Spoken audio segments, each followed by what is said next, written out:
श्रीमान राजीव जी गुप्ता, जो adviser management thinker managing director और अलावा इसके कैंप नाश्ता के KPMC संस्था को भी संभालते हैं और राष्ट्रीय स्तर पर बच्चों के बाल वैज्ञानिकों से आप स्वयं जाकर मिलते हैं और स्कूलों का विजिट करते हैं।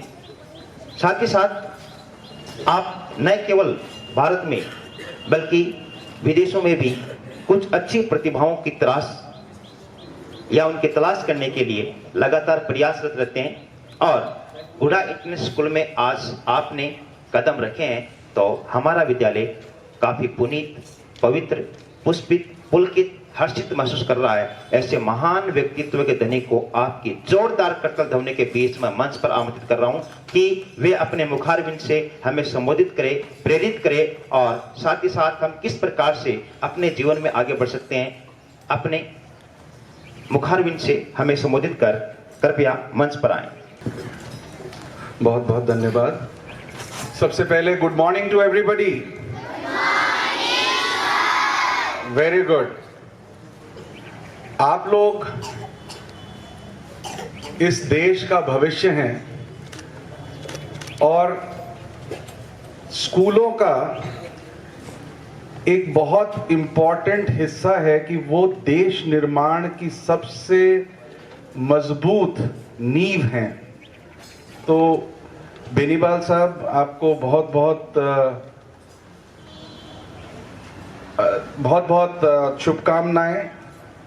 एक तो स्कूल में आज सेंटर ऑफ एक्सीलेंस कैंप का इनॉग्रेशन हो रहा है, उसके लिए आपको बहुत बहुत शुभकामनाएं।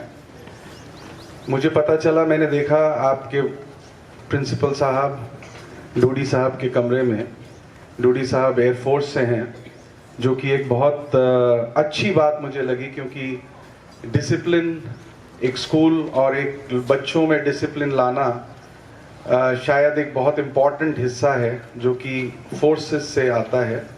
उनके कमरे में मैंने देखा कि सभी बच्चों के मार्क्स, काफ़ी सारे बच्चों के मार्क्स के वहाँ पर लगे हुए थे, 98%, 99%, 94%। तो मैंने डूडी साहब से पूछा कि यहाँ लगता है सभी के 95% से ऊपर मार्क्स आते हैं। तो स्कूल मुझे लगता है बहुत अच्छा कर रहा है इन सब चीज़ों को देख करके, और यहाँ के बच्चे कैंप के प्रोग्राम में, जो कि एक नेशनल लेवल प्रोग्राम है, उसमें भी काफ़ी अच्छा कर रहे हैं, उत्तीर्ण हो रहे हैं। वो इस बात को दर्शाता है कि यहाँ पे एजुकेशन का स्तर बहुत अच्छा है और इस सब के लिए स्कूल मैनेजमेंट को बहुत बहुत शुभकामनाएं। मेरे ख्याल से इनके 4-5 स्कूल हैं और स्कूलों का, जैसा कि मैंने कहा, आप बच्चों का बहुत बड़ा योगदान होने वाला है आने वाले समय में। मेरा मानना है कि नए देश का निर्माण इस टाइम चल रहा है और उस नए देश के निर्माण में आप सब ने सुना होगा, पेरेंट्स ने भी, स्टूडेंट्स ने भी, टीचर्स ने भी, कि हम इंडिया को विश्व गुरु बनाने की होड़ में आगे जा रहे हैं। हम चाहते हैं कि इंडिया विश्व गुरु बने। अब इस विश्व गुरु का क्या मतलब है? मुझे ऐसा लगता है कि विश्व गुरु बनना तभी पॉसिबल है जब हमारे यहाँ से बहुत इनोवेशन हो, नई चीज़ें निकलें, नई टेक्नोलॉजी निकले, नया साइंटिफिक आविष्कार हो, जिससे कि बाकी दुनिया प्रेरित और प्रभावित हो। अभी तक का समय पिछले काफ़ी सालों का ऐसा गुजरा है जिसमें हम इंडियंस काफ़ी वेस्ट से प्रेरित और प्रभावित रहे। वेस्ट मतलब बाहर के देशों से प्रेरित और प्रभावित रहे और हमने बहुत सी चीज़ें उनसे सीखने की और उनको एम्यूलेट करने की कोशिश करी।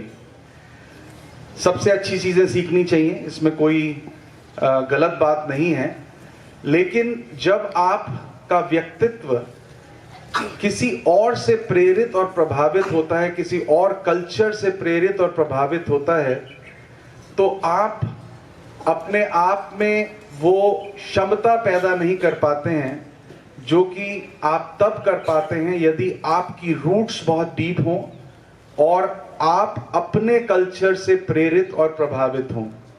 तो एक नए देश का निर्माण इस समय चल रहा है, जहां एक तरफ हमें अपने पुरातन संस्कृति के बारे में जानने की बहुत आवश्यकता है, उस पे गर्व करने की बहुत आवश्यकता है, और दूसरी तरफ हमें देश दुनिया के साथ साथ चल के टेक्नोलॉजी, साइंस, सब क्षेत्रों में अपना प्रभाव छोड़ना है। इस सब के लिए ज़रूरी है कि स्कूलों में जिस प्रकार का कार्य GIS कर रहा है, कि अभी जैसे आगे आने वाले समय में जो नई टेक्नोलॉजी है उसमें AI, रोबोटिक्स वगैरह का बहुत रोल रहने वाला है। अभी हम एक पैन IIT का इवेंट कर रहे थे, मैं एक बॉडी पे हूँ, पैन IIT, जो सारे IITs को मिला के एक बॉडी बनाई गई है। वहाँ पर भी बेनीवाल साहब, जो मेन हमारा थीम था वो AI और रोबोटिक्स को लेकर के था, क्योंकि आज की डेट में आगे आने वाले 5-10 सालों में सब कार्य प्रणालियाँ, सब तरीके की चीज़ों में बदलाव आने वाला है, चाहे वो हेल्थ केयर हो, चाहे वो एग्रीकल्चर हो, चाहे वो एजुकेशन हो, कोई भी चीज़ हो, उसमें रोबोटिक्स और AI का बहुत बड़ा हाथ रहने वाला है। तो ये बहुत अच्छी बात है कि उस आने वाले समय को आपकी मैनेजमेंट आज ही से देख रही है और कोशिश कर रही है कि बच्चों में वो स्किल्स डाले जाएं। बाकी मुझे लगता है कि देश की 2-3 समस्याएं हैं, मेजर समस्याएं, जिनको कि स्कूलों को किसी प्रकार से उसको हैंडल करना है। एक समस्या इस देश की जो अभी मुझे नज़र आती है वो है एक अच्छे व्यक्तित्व का निर्माण। अच्छे व्यक्तित्व का निर्माण, क्योंकि आप सब सुनते हैं कि अभी भी देश में करप्शन और इस तरीके की चीज़ें काफ़ी दिखाई देती हैं। ये व्यक्तित्व मुझे लगता है बचपन से बनता है। मैं अभी हमारी एक प्रिंसिपल मैम है जिनसे मैं पढ़ा हूँ, Mrs Balachandran, she is a very known academician. तो वो अभी अपने ग्रैंड पेरेंट्स के पास, ग्रैंड चिल्ड्रन के पास कनाडा गई हुई थी, और ग्रैंड चिल्ड्रन का कोई होमवर्क था जिसको वो कराने में मदद कर रही थी। तो बच्चों ने उनसे, उनके ग्रैंड चिल्ड्रन ने कुछ सवाल पूछे, उन्होंने कुछ आंसर्स दिए और वो उनको मदद कर रही थी उस होमवर्क को कराने में। तो ग्रैंड चिल्ड्रन ने उनसे कहा, जो उनके पोतियां थी, उन्होंने उनसे कहा कि ये प्लेजरिज्म होगा, ये आपसे सीखकर मुझे या आपसे समझकर या आपकी कोई बात इसमें मैं लिखूं, ये प्लेजरिज्म होगा। तो ये एक व्यक्तित्व का निर्माण है जहां बचपन से आप किसी भी तरीके की चीटिंग, किसी भी तरीके की मदद को प्लेजरिज्म मान के नहीं कर रहे हैं।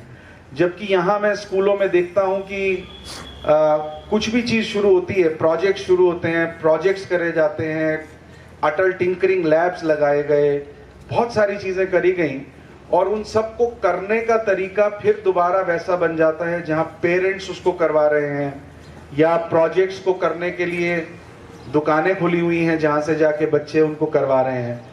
तो मेरा मानना ये है कि आगे आने वाले समय में अगर हमें इनोवेशन की तरफ जाना है तो हमें खुद में सोचने की क्षमता पैदा करनी है, और वो खुद में सोचने की क्षमता तभी पैदा हो पाएगी जब हम अपने व्यक्तित्व का ऐसा निर्माण करेंगे जहां हम सब चीज़ें खुद करने की कोशिश करें। तो एक ये हिस्सा मुझे लगता है कि स्कूलों ने को नींव में हमारी रखना पड़ेगा।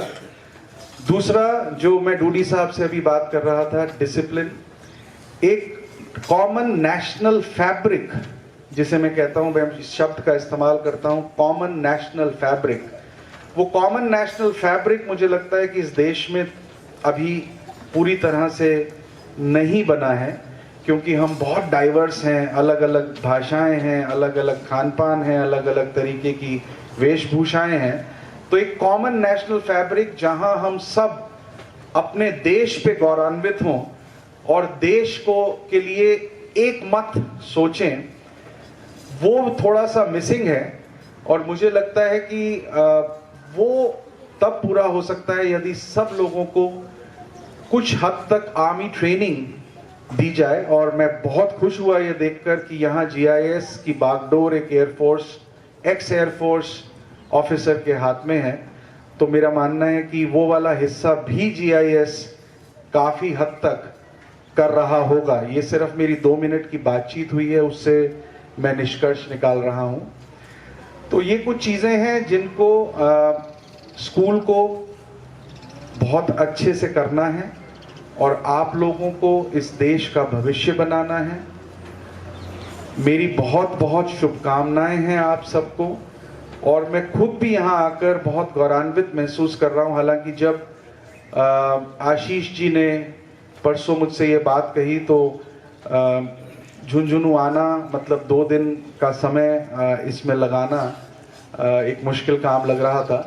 पर I am so happy that I took this invitation and came up here। आप लोगों को देख के मैं भी बहुत हर्षित हूँ, उल्लासित हूँ और मेरा विश्वास और दृढ़ हुआ है कि देश ठीक हाथों में जाने वाला है। आप बच्चे इस देश का भविष्य बनने वाले हैं और आप सब बहुत अच्छा करेंगे, डॉक्टर बनेंगे, इंजीनियर बनेंगे, लॉयर्स बनेंगे, सब कुछ बनेंगे। एक और चीज़ जो मैं कल बातचीत कर रहा था वो ये थी कि एक मुझे लगता है जो एक समस्या और है जिसको टीचर्स को और हम सबको मिलके उसको सॉल्व करना है। हमारे यहाँ आज भी रोट लर्निंग मतलब नंबरों की होड़ में सिर्फ हम लगे हुए हैं। कई बार मुझे लगता है इवन इंजीनियरिंग कॉलेज में IIT में जाने के बाद भी मुझे ये बहुत बार लगता है। और मैं अभी पीछे IIT भिलाई गया हुआ था, वहाँ पे भी लोगों से बात कर रहा था। इस रोट लर्निंग और नंबरों के गेम में हम सिर्फ नंबर पाने के लिए पढ़ाई करने लगते हैं कि हमारे अच्छे नंबर आ जाएं, और हमारे सीखने की क्षमता, नॉलेज क्रिएट करने की क्षमता उसमें डेवलप नहीं हो पाती है। तो मेरा सबसे अनुग्रह है पेरेंट्स से, खासतौर पे पेरेंट्स से, क्योंकि सोसाइटी का बदलाव तब आएगा जब हम सब मिलकर ठीक सवाल पूछना शुरू करेंगे। सवाल ये नहीं होना चाहिए कि हमारे नंबर कितने आ रहे हैं, सवाल ये होना चाहिए कि हम क्या सीख रहे हैं। और दोनों चीज़ों में कई बार काफ़ी फ़र्क रह जाता है। आज इंजीनियरिंग कॉलेजेस में जब मैं जाता हूँ, मैं एक प्रोजेक्ट भी कर रहा हूँ, reimagining engineering education in India. क्योंकि जब मैं इंजीनियरिंग कॉलेजेस में जाता हूँ या साइंस कॉलेजेस में जाता हूँ तो मुझको वहाँ जाकर बड़ा कई बार दुख होता है कि फर्स्ट ईयर का स्टूडेंट बजाय इंजीनियरिंग और साइंस में इमर्स होने के वो ये बात कर रहा होता है कि मुझे अब MBA कैसे करनी है, मैनेजमेंट कैसे करनी है, या मुझे गोल्डमैन सैक्स जैसी किसी अच्छी कंपनी में जॉब कैसे करनी है। मैं इस बारे में नहीं सोच रहा होता, वो इस बारे में नहीं सोच रहा होता कि देश दुनिया की समस्याएं क्या हैं और मुझे as an engineer, as a scientist उन्हें सॉल्व कैसे करना है। मैं अभी रामेश्वरम गया हुआ था, वहाँ मैं APJ कलाम आज़ाद जी का घर देखने गया। वहाँ से मुझे बड़ी प्रेरणा मिली कि ये एक ऐसे व्यक्ति जैसे हुए फॉर एग्जाम्पल कि जिन्होंने ये सोचा कि इस देश को किस चीज़ की ज़रूरत है। तो मेरी आप सबसे ये आग्रह है कि नंबर ज़रूर लाएं, अच्छे नंबर लाएं, वो तो बहुत ज़रूरी है, लेकिन सोच ये रखें कि हम क्या सीख रहे हैं। और पेरेंट्स से भी मेरी खास तौर पे ये प्रार्थना है कि वो बच्चों को सिर्फ नंबरों के लिए प्रेशराइज न करें, वो ये समझने की कोशिश करें कि वो क्या समझ रहे हैं, वो किस तरह से आगे का समय को देख रहे हैं, किस तरह समस्याओं को देख रहे हैं, उनसे जूझने की कोई ताकत बना रहे हैं और स्कूल में लैब्स में और उनमें अपने हाथों से काम कर रहे हैं। तो इन्हीं शब्दों के साथ फिर दोबारा आप सबको बहुत बहुत शुभकामनाएं। धन्यवाद।